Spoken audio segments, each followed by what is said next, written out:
Hi అండి. నమస్తే. నేను మీ Raji. Welcome back to Raji cooks. ఈరోజు మన రెసిపీ ఆనియన్ చట్నీ. ఈ చట్నీ రైస్‌లోకి బావుంటుంది. అలాగే టిఫిన్స్‌లో కూడా చాలా అంటే చాలా బావుంటుందండి. ఎప్పుడైనా మీరు ఆనియన్ చట్నీ ట్రై చేయకపోతే తప్పకుండా ట్రై చేయండి. ఇంట్లో ఏ కూరగాయలు లేకపోయినా ఇలా చట్నీ చేసుకొని తింటే రైస్‌లోకి కూడా సూపర్ టేస్టీగా ఉంటుంది.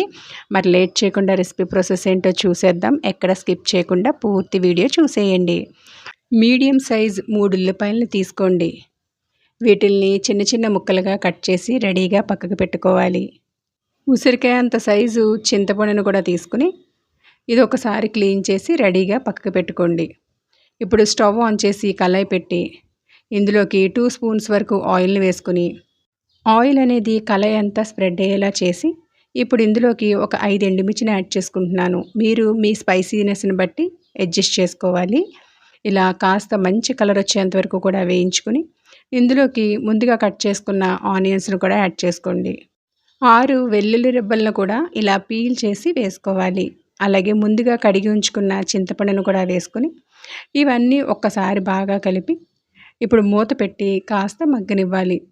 మనకిక్కడ స్టీల్ కళాయి వాడుతున్నాను కాబట్టి అడుగడుతూ ఉంటుందండి. కాబట్టి చూసుకోవాలి. మధ్య మధ్యలో కలుపుకుంటూ ఇలా మగ్గితే సరిపోతుంది. ఇప్పుడు స్టవ్ ఆఫ్ చేసేసి పూర్తిగా చల్లారేంత వరకు కూడా వదిలేయాలి. ఇప్పుడు దీన్ని మిక్సీ జార్లోకి వేసుకొని దీంట్లోకి రుచికి సరిపడినంత సాల్ట్ను కూడా వేసుకోవాలి.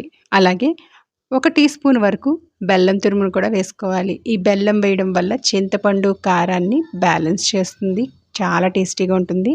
దీన్ని ఫైన్గా గ్రైండ్ చేసుకోవాలి. అలాగే ఈ చట్నీకి తాలింపు కోసం ఒక 2 స్పూన్స్ ఆయిల్ వేసుకొని పావు స్పూన్ వరకు ఆవాలు, అర స్పూన్ వరకు మినపప్పు వేసుకోవాలి. ఆవాలు చిటపటలాడి మినపప్పు మంచి కలర్ వచ్చేంత వరకు వేయించుకున్నాక ఇందులోకి ఒక పించ్ ఇంగువను వేసుకోవాలి. ఇంగువ నచ్చిన వాళ్ళు స్కిప్ చేసేయచ్చు. అలాగే ఒక రెమ్మ కరివేపాకును కూడా వేసుకొని స్టవ్ ఆఫ్ చేసేసి ఇప్పుడు ఈ చట్నీని ఇందులో వేసుకోవాలి.